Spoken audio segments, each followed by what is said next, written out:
welcome back for another recipe share.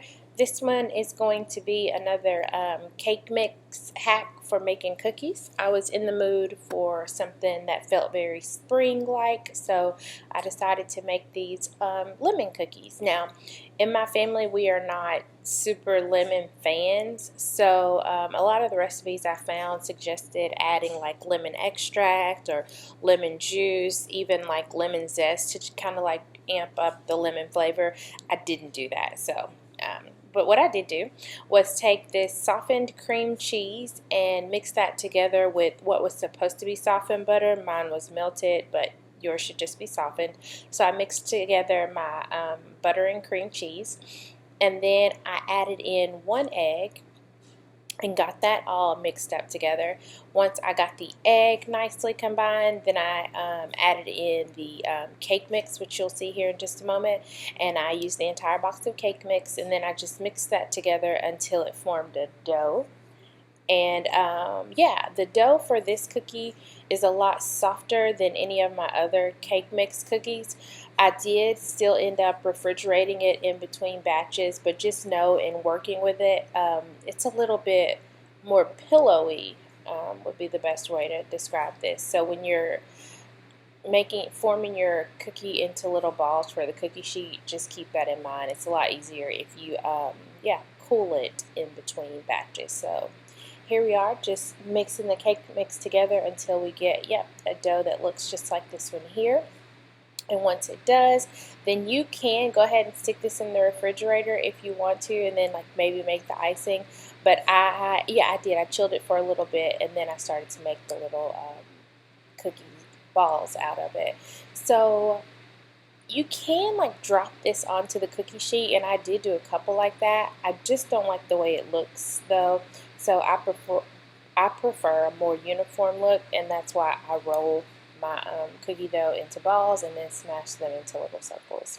So I baked these in the oven at 325, and depending on your cookie size will let you know how long you should bake them. It could be anywhere from like 6 to 15 minutes depending on how big you make your cookies. I kept mine pretty small, so I ended up baking mine for about 8 to 10 minutes per batch.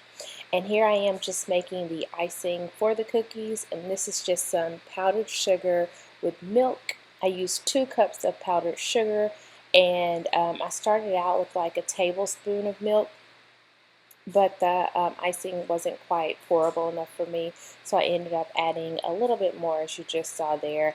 And then I'll show you the texture, like the consistency that we're looking for to get these on top of the cookies. Making this icing really is like an eyeball it kind of thing, and just kind of add what you need to get to the right consistency. So yeah, so this is the consistency that we want in order to be able to ice our cookies like that. Yeah. So once the cookies are out of the oven and cooled, and I would suggest cooling them from like anywhere from 15 to 30 minutes, honestly. You don't want the icing to just, melt into the cookie. So yeah, after they had cooled thoroughly, then I went ahead and added the icing on top, drizzling it on top, and I just used a spoon to do that part. Here I'm trying to make it like cute and fancy, but it ends up running together. So in the end, I just put a little bit on each one in like a non-fancy circular kind of pattern. But yeah, so like I was saying, in my family we're not super fans of lemon, but even my husband did end up eating these cookies, and I ate a few of them as well. So they were good, and the lemon wasn't like overpowering, since I didn't add like the lemon extract or the lemon juice or the lemon zest or anything like that. It was just a good cookie. And the icing did provide like a really good like sweetness without adding to the lemon flavor. So these are the final cookies. You have to let that icing set up for just a bit so that it gets time to harden, and aren't they so pretty? They come out looking really cute. So these were really good, and again, just reminded me of spring. So that's going to do it for this video, guys. Thank you so much for tuning in, and I will see y'all in my next one. Bye, y'all.